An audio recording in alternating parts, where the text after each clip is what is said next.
Salut à toi Lulus depuis le Japon, bienvenue dans cette nouvelle capsule de commande en R. Aujourd'hui, on fait un grand zoom sur le test de Durbin-Watson et on va s'intéresser, on va disséquer la statistique de Durbin-Watson. Donc, si tu es prêt, attrape ton clavier et rentrons dans le studio. Alors, comme on le sait déjà, la statistique de Durbin-Watson nous permet de détecter l'autocorrélation d'ordre 1 des erreurs, n'est-ce pas? C'est une autocorrélation qui est de la forme. J'avais utilisé ce truc la fois dernière, puis ça faisait bien l'affaire là. Donc, qui est de la forme epsilon t, ça y est, égal à rho epsilon t moins 1, ça y est, plus 1 ft. Plus 1 ft. Maintenant, il faut garder que ce fait là, c'est un fait qui suit une loi normale. Hein. Ça y est, donc de paramètres de la moyenne 0 avec une variance qu'on va appeler sigma v donnée. Ça y est. Donc, c'est ça le schéma techniquement. Epsilon t égale à rho epsilon t moins 1 plus ft et puis ce fait. Alors, l'hypothèse, lorsqu'on est en train de réaliser le test de Durbin-Watson, l'hypothèse conforme, les hypothèses conformes, l'hypothèse nulle, c'est que ce rho là est égal à 0. Je vais l'écrire ici. L'hypothèse nulle, c'est que notre hypothèse H0, hein, c'est que rho est égal à 0. Ça y est. Et l'hypothèse alternative, donc notre hypothèse HA, l'hypothèse alternative, ça va être que rho est différent de 0. Bon, maintenant, on peut aussi, tu sais, on peut aussi tester l'hypothèse que rho est supérieur à 0 ou rho est inférieur à 0. Mais dans ce cas, il faut faire attention. Les seuils critiques vont un peu différer. Donc, il faut faire très attention quand tu es en train de faire ce test là. Donc techniquement c'est ça. Et après tu vas remarquer que souvent ton professeur va dire, ou bien dans les livres tu vas lire sous l'hypothèse nulle. Quand on dit sous l'hypothèse nulle là, c'est qu'on est dans le cas de H0. Et tu vas voir que lorsque on est dans le cas de H0 et le rho est égal à 0, n'est-ce pas? Donc ici rho est égal à 0. Et quand rho est égal à 0, on voit clairement que on aura epsilon t qui sera simplement égal à vt, parce que ça fait 0 fois epsilon t moins 1 qui va nous donner toute cette quantité, elle sera égale à 0. Toute cette quantité sera égale à 0, n'est-ce pas? Donc, on verra techniquement que epsilon t sera égal à vt. Et tu vois, vt est normalement distribué. Donc, dans le cas où rho est égal à 0, on a les thèmes d'erreur qui sont normalement distribués, qui suivent l'hypothèse donc de la méthode des moyens carrés ordinaires. Et dans ce cas-là, on va dire qu'il n'y a pas de dépendance dans les erreurs. On est d'accord, il n'y a pas d'autocorrélation des erreurs. Mais lorsqu'on va rejeter cette hypothèse donc là, et on sera dans le cas de l'hypothèse alternative, tu conviens avec moi que on va dire alors dans ce cas que puisque rho est différent de 0, il y a autocorrélation des erreurs. Et quand il y a autocorrélation des erreurs, on sait que ça viole une hypothèse, donc des moyens carrés ordinaires. Et donc, le processus ne tient plus la route. C'est un peu ça, hein? Voilà. Donc, pour pouvoir réaliser ce test-là, on utilise la statistique de Durbin-Watson. C'est une statistique qui sera nouvelle si c'est pour la première fois que tu es là. Donc si tu es dans ce cas là, ça va être une statistique qui est nouvelle. Certainement tu l'as déjà vu. On va essayer de l'étendre un peu. Ça y est. Donc il faut faire sigma, je l'écris pour toi, qui va de 2 jusqu'à n. Je vais t'expliquer pourquoi c'est de 2 jusqu'à n tout à l'heure. Et on va faire epsilon, on va faire et et moins 1. Je vais attirer ton attention sur quelque chose tout à l'heure. Ça y est, au carré, qu'on va diviser maintenant par la somme pour les t allant de 1 jusqu'à n. Ça y est, de epsilon. Bon, pas epsilon, je dis, c'est les résidus en réalité. Je vais le dire tout à l'heure, les résidus au carré. Alors, tu vas remarquer ici que je suis en train d'utiliser epsilon. Ça y est, epsilon. Mais ici, je suis en train d'utiliser e. Donc, on va approcher le thème d'erreur, l'epsilon. Le thème d'erreur, lui, on ne le connaît jamais en réalité. On ne le connaît pas. Ça y est, tu ne vas pas le connaître. Ça y est, donc on va l'approcher avec les résidus ici. C'est ça que je suis en train de nommer ET. En fait, c'est les résidus. Ça y est. Donc, ça fait ET moins 1 au carré sur donc ET au carré. Mais ici, ça va être une somme qui va de 2 à n. Et au dénominateur, ça va aller de 1 jusqu'à n. Alors, pourquoi c'est comme ça? C'est parce qu'on est en train d'utiliser un retard ici. On va voir ici. Donc, et voilà, de façon ramassée, c'est un peu ça. De façon ramassée, c'est un peu ça. Maintenant, pour mes amis qui sont en train de commencer, je voudrais demander à ceux qui sont avancés de patienter un peu. Je vais leur rappeler un petit truc. Ça y est, patienter un peu, je vais leur rappeler un petit truc avant qu'on aille rapidement dans R. Alors, je vais rapidement dire à mes amis qui sont en train de commencer parce que peut-être en étant débutant, le professeur ne va pas encore vous demander directement d'utiliser le logiciel R. Alors, vous allez devoir utiliser dans ce cas la table de Durbin-Watson. Je vais préciser rapidement ceci. Alors, la statistique que nous avons calculée ici, ça y est, cette statistique de Durbin-Watson, elle aura ses valeurs entre 0 et 4. Théoriquement, par construction, c'est comme ça. La valeur calculée sera entre 0 et 4. Maintenant, lorsque on a une valeur de 2, c'est que, je vais réécrire ça là proprement, un 2 comme ça, proprement. Donc, ce Durbin-Watson, lorsque la valeur de Durbin-Watson est autour de 2, en réalité, le rho, ce rho qui est là, tourne autour de 0. Ça y est. Alors, lorsque tu calcules ta valeur comme ça, tu vas regarder le nombre d'observations et ce qu'il faut dans la table de Durbin-Watson. Ça y est. Et puis, tu auras deux valeurs. Une valeur qui est D1 et une autre valeur qui sera D2. Ça y est. Donc, tu auras deux valeurs comme ça. Et puis, forcément, regarde ici, on a de 0 à D1. Donc, tu vois, puisqu'on va de 0 à 4 là, ça y est. Donc, si je prends ceci et j'enlève de ceci, ça va me donner la distance là. Donc, ça va faire 4 ici. Ça fait 4 moins D1. Ça y est. Donc, de là à là, on est d'accord. C'est ça, c'est presque la même distance qui est ici, de 0 à D1, mais on est en train de faire 4 et on enlève cette quantité-là, DT1. Donc, ça fait 4 moins D1, on sera quelque part là. Et puis, d'office, on aura ici 4 moins D2. Voilà. Donc, c'est comme ça que tu construis ceci. C'est même pas difficile à se rappeler. Ça y est. Et puis, ce que tu dois savoir, c'est que lorsqu'on est à 2, lorsque la statistique de Durbin-Watson est à 2, le rho est égal à 0. Donc, autour de 2, on aura rho égal à 0. Et on aura ici rho. Attention là. Attention là, et bien voici, je peux effacer rapidement. Et on aura rho égal à 0. Donc, lorsqu'on est autour de 2, le rho est égal à 0. Maintenant, il faut regarder ici comme la partie négative, le moins, et regarder ici comme la partie positive, le plus. Donc, lorsque on est dans la partie négative, le rho sera positif.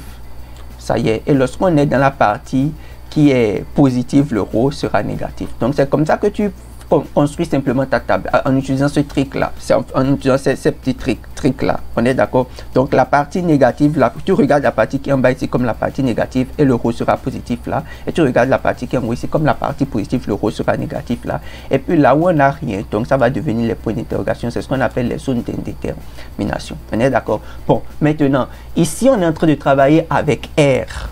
L'objectif de cette chaîne, c'est de travailler avec R. Donc, nous, on va passer au niveau 2, ça y est, et puis on va continuer par travailler avec le logiciel R. Est-ce que tu es d'accord avec moi? Ça peut aller. Allez, donc on va rapidement fermer ceci, je ne sais pas. On va fermer ceci et on va retourner dans le logiciel R. Alors, pour travailler, je vais utiliser la base de données que j'avais utilisée dans un exercice précédent. Je ne sais pas si je peux rapidement aller la chercher.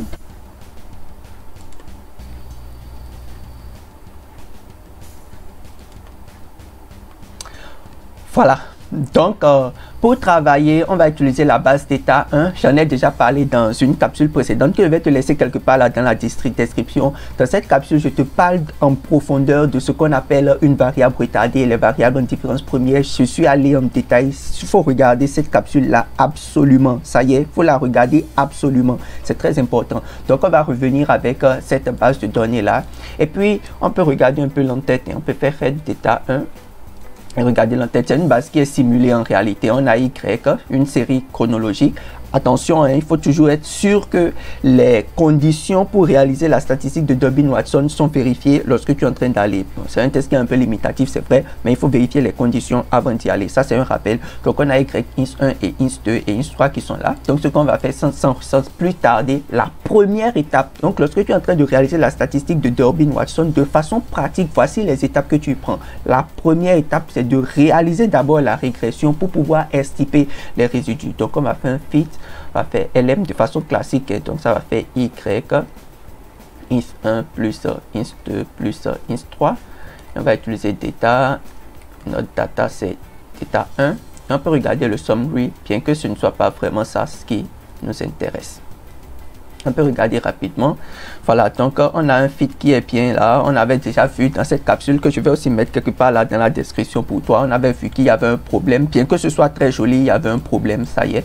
Et puis donc c'était ça. Alors maintenant, lorsqu'on a cela, on va créer les résidus. C'est vraiment là la première étape. Faire la régression Ça y est, on fait la régression pour pouvoir tirer les résidus. Donc, c'est les résidus que je vais mettre dans reste ici. Et puis, on va faire un filtre, on fait le signe de dollar et on aura les résidus de notre modèle de régression. Ça y est, c'est ça les résidus. Maintenant, lorsqu'on a les résidus, on va maintenant créer la valeur retardée d'une date. Donc, on va faire un lag d'une date des résidus. C'est ça que je suis en train d'appeler LRS. Donc, le lag, c'est ça ici, comme ce qu'on était en train de dire ici. Je ferai revenir ici. C'est ça. Donc, le résidu qu'on est en train d'avoir dans R, là, c'est ça le ET. Maintenant, je vais créer ET-1. Ça y est. Donc, c'est le lag retardé d'une date. Ça y est. Et après, on va faire ce calcul-là convenablement. Alors, donc pour le faire ici, on va utiliser simplement lag. Je ne vais pas forcément dire que c'était temporel, hein. Donc je vais faire résidu et je vais utiliser K-1. Voilà, donc on a cela et on peut regarder un peu l'entête, hein. Simplement, je vais faire un cbind donc de résidu et puis de LRS. On peut regarder l'entête. Ça y est, et on voit clairement ici qu'on a une valeur manquante. C'est d'ailleurs pour cette raison, tu vois, il y a une valeur manquante. Et tu vas voir que la valeur qui est ici, c'est elle qui commence là. La valeur qui est là, c'est elle qui commence là. Donc cette valeur, le LRS, a été retardé d'une date. Ça y est. Alors, puisque ça a été retardé d'une date, tu vas voir que si on fait la somme, on ne, le premier rang, c'est-à-dire le premier temps, on ne peut pas faire de calcul là.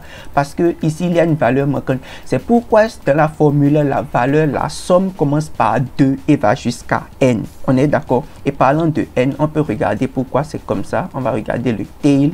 Je fais la même chose, c'est band res et puis lrs. On peut regarder le tail. Donc tu vas voir que la distribution qu'on a fini à fin. Donc on va jusqu'à n et tu vas remarquer que ici on a moins 2,87, on a moins 2,87 et on a 0,85, 0,85. Donc il y a un léger décalage. Alors cette capsule que je suis en train de faire, je répète, c'est que c'est pour des gens qui sont là pour la première fois en train de découvrir ce qu'on appelle les variables retardées. Donc si tu as déjà de l'expérience avec ça, je t'en prie, il faut te patienter. On est d'accord? Alors, et si tu n'as pas encore fait, il faut t'abonner, On est d'accord là? Donc, c'est un peu cela, et les variables qui sont créées. Et puis, on ira simplement au numérateur. Je vais créer un truc comme ça que je vais appeler numérateur. Et il faut faire donc la somme. On va faire entre parenthèses du résidu moins le lag. Donc, lag résidu. Et on va élever ça au carré. Attention, on élève cela au carré. Mais rappelle-toi que au niveau de LRS, on a des valeurs manquantes, n'est-ce pas? Tu te rappelles, on a des valeurs manquantes. Donc, on va dire dans l'exécution de la commande d'enlever tout ce qui est valeur manquante. Donc, remove n et on va dire true. Et voilà. Je crois que c'est bon et on peut regarder notre numérateur. Donc ça nous fait un truc de 171,23. Et pour le dénominateur, on va faire la même chose, la somme, mais dans ce cas, on fait les résidus qu'on élève au carré et on peut regarder aussi le dénominateur. Voilà, donc ça fait un truc de 162,49, quelque chose du genre. Ça peut aller. Donc voilà, on a calculé le numérateur et on a calculé le dénominateur. Maintenant, qu'est-ce qu'on va faire pour calculer la statistique de Durbin-Watson? On va faire le numérateur divisé par le dénominateur. C'est ce que je vais appeler DW, enfin Durbin-Watson. Et ça va faire numérateur, donc divisé par le dénominateur. Et on peut regarder notre statistique de Durbin-Watson. Ça fait 1,057. Voilà. Et puis c'est cela que nous donne simplement la librairie. Est-ce que nous donne la librairie lmtest? Je ne sais pas. lmtest. Je fais lmtest et je fais dwatson test fit. Tu vois, ça nous donne 0,0538. 0,0538.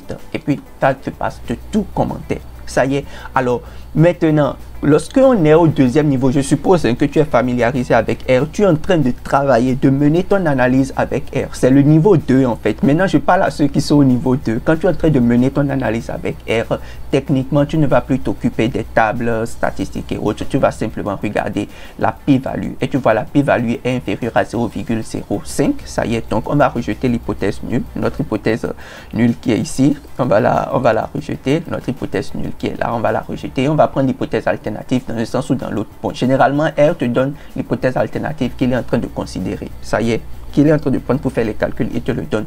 Et on peut dire ici très simplement que avec ce qu'on a, on peut dire ici que le vrai row, ça y est, the true autocorrelation is greater than 0. Donc, il y a autocorrélation dans ce modèle-là, il y a autocorrélation des erreurs. Et comme il y a autocorrélation des erreurs, donc notre fit qu'on a ici ne tient plus la route. C'est ce qu'on avait déjà expliqué dans une de nos capsules. Maintenant, c'est clair, on voit de façon détaillée le calcul, comment ça se fait. Voilà, c'est ce que je voulais t'apporter aujourd'hui et j'espère que ça va servir à quelque chose. Si tu l'as trouvé un peu ennuyante cette capsule, dis-moi ça dans les commentaires, ça y est, et puis voilà. Mais je crois que ça va apporter un petit plus et on va continuer à grandir ensemble. Donc dans la capsule prochaine, je vais certainement revenir un peu plus en détail sur le test de Brush Code Free aussi, et puis on va voir comment ça se passe de façon pratique, comment les calculs sont détaillés et ainsi de suite. En attendant, porte-toi bien. Moi c'était Lulus depuis le Japon. Merci beaucoup.